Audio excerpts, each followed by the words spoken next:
Is astrology a guide to aid us in mastering the universe?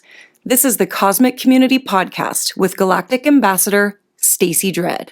So a lot going on in the astrology, and I just want to ask everybody, how are you doing out there? This last week with that big full moon was so intense, and there was a lot going on, and the show last week had a lot in it. And so, how did that go? How are things going for you? We are still very much in the thick of it. And that is because we have officially entered into our fall eclipse season. And so the eclipses are coming. The next new moon and the following full moon are going to be eclipses. And these are fated times. And so this full moon that basically got us prepared for eclipse season, that full moon in Aries back on September 29th, boy, that was a beauty.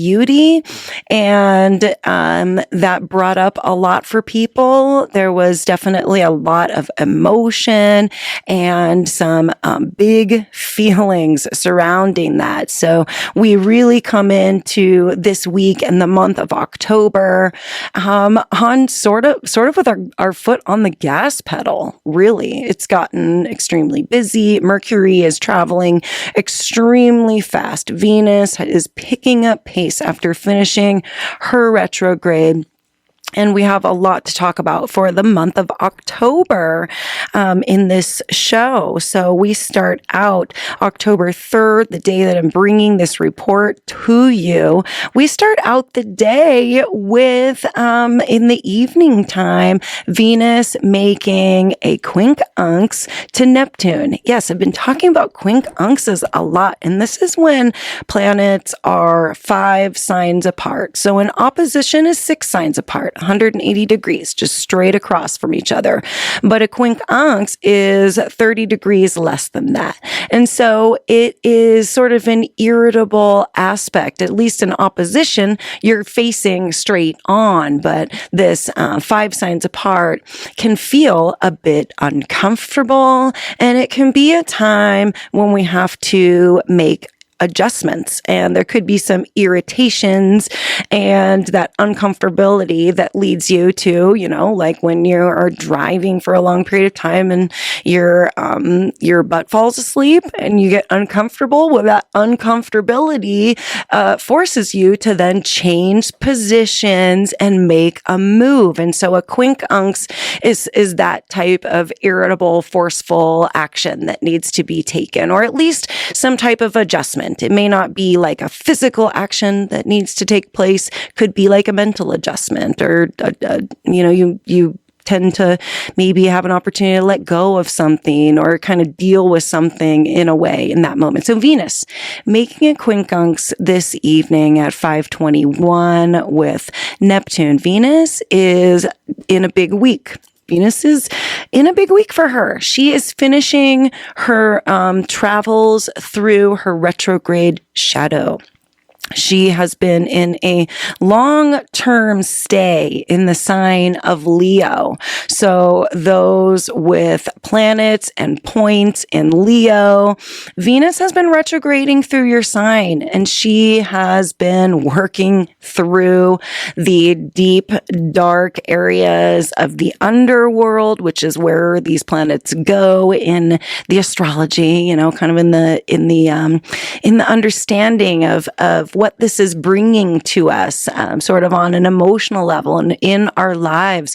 Venus represents everything: love, money, pleasures, sensual things. Venus is a feminine energy. And so over the last 6 months, all those themes have been going through a lot. There's been some dredging going on of things that need to be shifted, changed, refigured, reconfigured, reviewed, edited in terms of those themes that Venus represents. In her quincunx with Neptune, Neptune is in a very sort of tough place, also being the ruler of Pisces and being in the last few degrees of Pisces currently in retrograde. So in a retrograde, a planet can feel like they have a little less of an impact, but also these types of retrogrades make us have internal retrospection. And these lessons that we learn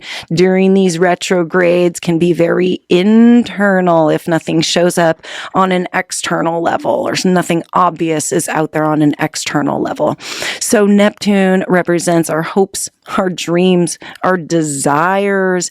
And so we have some type of adjustment coming into play here with maybe some hopes and dreams and desires we have for Venus themes, love, relationships, some hopes and dreams that, we are striving for, that we're making little adjustments for. Venus still working her way out of her retrograde. So this is still definitely like in the final stage of her retrograde, working with those themes. Then on October 4th, Mercury, the planet of communication and our mind and our mental state, is making a move, moving into the sign of Libra. I mentioned Mercury's moving really fast. So Mercury is actually only going to be in the sign of Libra for, probably, we'll actually talk about Mercury's next move into Scorpio within the month of October. So that's how quickly Mercury is moving right now, just zipping through a sign in 2 to 2.5 weeks. So Mercury in Libra is now joining Libra season planets, the Sun and Mars is there. And we also have the South Node in Libra. So Mercury joining that club, bringing a little more smooth communication, mental power, understanding, some quick move in mind and communication entering the scene when it comes to Libra energies. And moving along into the first week of October, we do have the moon entering Cancer on the 5th of October. So this always makes our mood, the moon representing our mood, and changes every 2.5 days. Well, Cancer is like the great place for the moon to be. The moon's super comfortable there because the sign of Cancer is ruled by the moon. And this is an intimate place. Cancer represents the womb and quiet places and privacy and calm. And this is where we enter into a state of wanting a little more of that.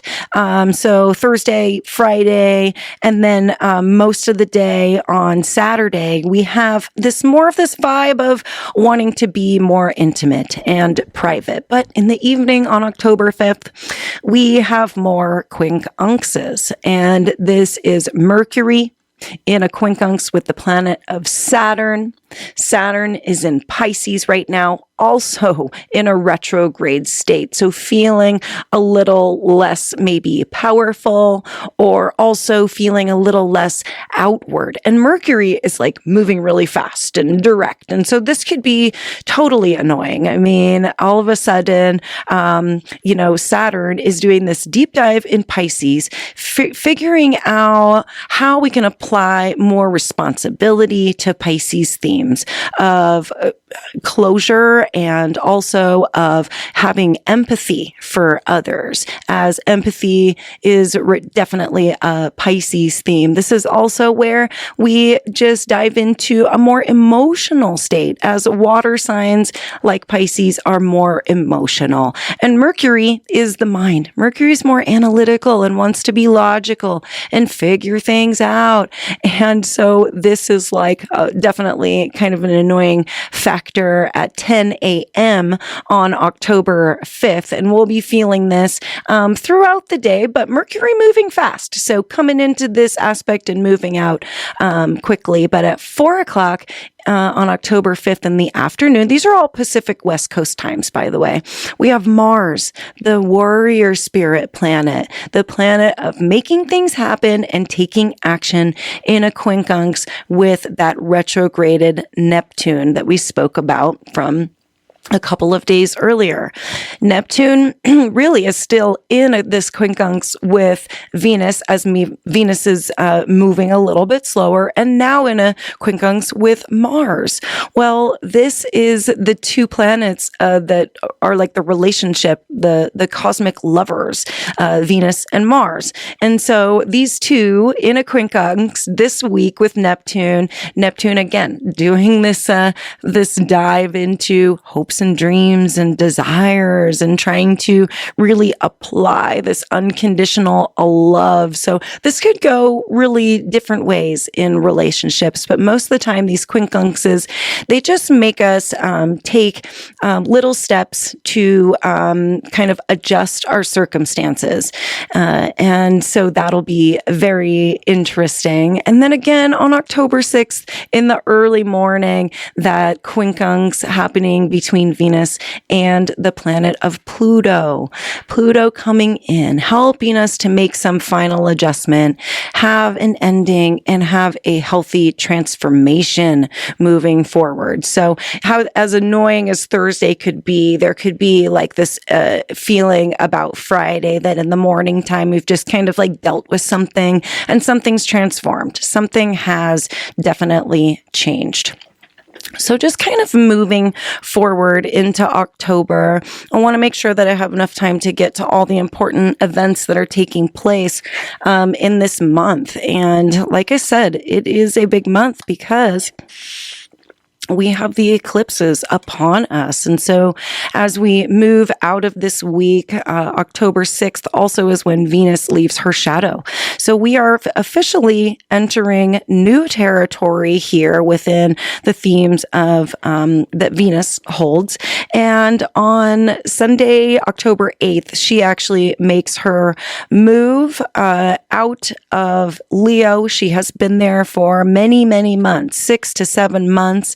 And so this could be a good feeling of just finally moving on when she moves into the sign of Virgo.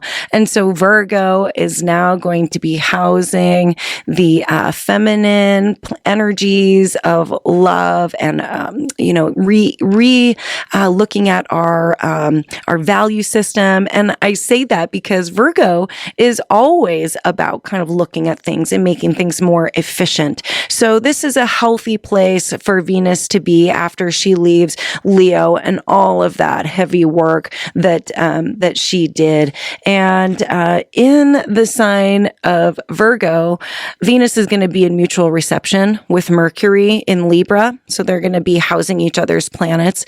And so I really think that relationships and communication and all those things are really going to start easing up and feeling like a little more of like an easier flow. Not that like making changes and doing all those healthy things that Venus has been doing has been bad for her. It hasn't. It's been wonderful, but there's a flow to this next phase that's coming up between Venus and Mercury when they'll be in mutual reception with each other.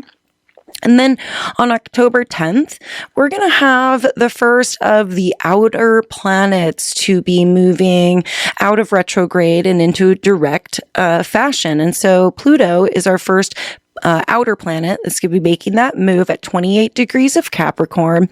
And this is really special because Pluto is going to be making this final pass through Capricorn over the next few months. And this is going to be good because this is another feeling of finally moving forward and putting to rest the last 15 to 20 years of Pluto in Capricorn, which has been all about building structure and finding places where we want to leave our mark on the world and providing like boundaries, and healthy rule structures in order to make things like that happen and create structural support, So that's all extremely, extremely good. But we are ready for Pluto in Aquarius. And so this is the final countdown. And we won't return to Pluto and Capricorn anytime in our lives. Unless you live for another 250 years, we won't feel this energy anymore. So there is kind of this vibe of, I hope I didn't forget something. So dive into this Pluto and Capricorn, figure out where these last little tweaks need to take place as Pluto starts to make that last pass through the last 2 degrees of Capricorn. Then on October 11th, Mars, the planet of our warrior spirit and the action. This is our physical body. This is the action that we take in the world, moving out of the sign of Libra, where he's not super stoked, and moving into the sign of Scorpio. Well, Scorpio is actually Mars is the traditional ruler of Scorpio, so he's kind of happier there. We're going to see the masculine spirit, the masculine vibe represented by Mars really take hold here and do the deep dive through Scorpio, which is really always exciting, interesting, and can be, I wrote this down here. It's like the ego creates a confrontation, which causes transformation, because Pluto rules Scorpio now. So it's all about transformation. And when Mars goes through a sign, it's kind of like, all right, I'm here for action. And then we get our first eclipse of October on the 14th. This is happening at 10:55 a.m. on the Pacific West Coast. This is the new moon in Libra. And this is an annual solar eclipse. You'll actually be able to see it from Southern Oregon. I'm planning to be out there for that, so I'll let you know how that goes. And it's going to have a ring around it, so it's not a total eclipse, but it will have the ring around it. So that will be amazing to see, and make sure to acquire your protective eyewear, because I think you do still need that for that. And so the new moon's at 10:55. The eclipse is at 10:59 in the morning. And this is at 21 degrees of Libra. Libra is the sign about relationships, harmony, and balance. And this is also equality and justice in the legal system. Libra rules contracts, business relationships, partnerships, marriages. So juicy. All kinds of good stuff to talk about later when we get a little closer to that solar eclipse in Libra. The next hot day is when Mercury flying here through the zodiac in the month of October, which means that our mental state is moving really fast. We can think fast. We can communicate. We can get emails to people really fast. Mercury moves into the sign of Scorpio. So we are kind of getting into Scorpio season, and then the sun moves into Scorpio on October 23rd. Scorpio is the 8th house, rules the 8th house, is the 8th sign of the zodiac, is all about cutting things back and paring things down for the season. This is about depth and death and rebirth and transformation. And so Scorpio always carries with it amazing themes to dive into. And then just only 4 days after that, on October 28th, we get our second eclipse in October. And this is our partial lunar eclipse, the full moon in Taurus.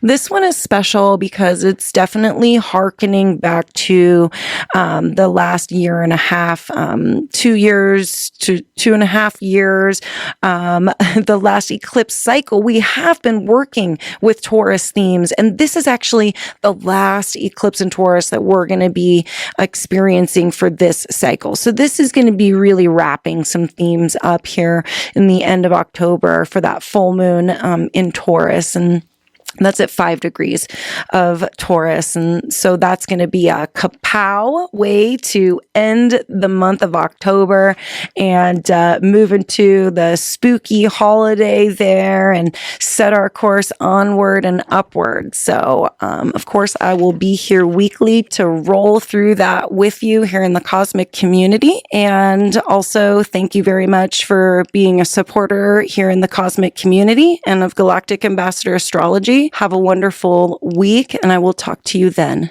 Peace. Thank you for listening to the Cosmic Community Podcast. More can be found at kpov.org/thecosmiccommunity.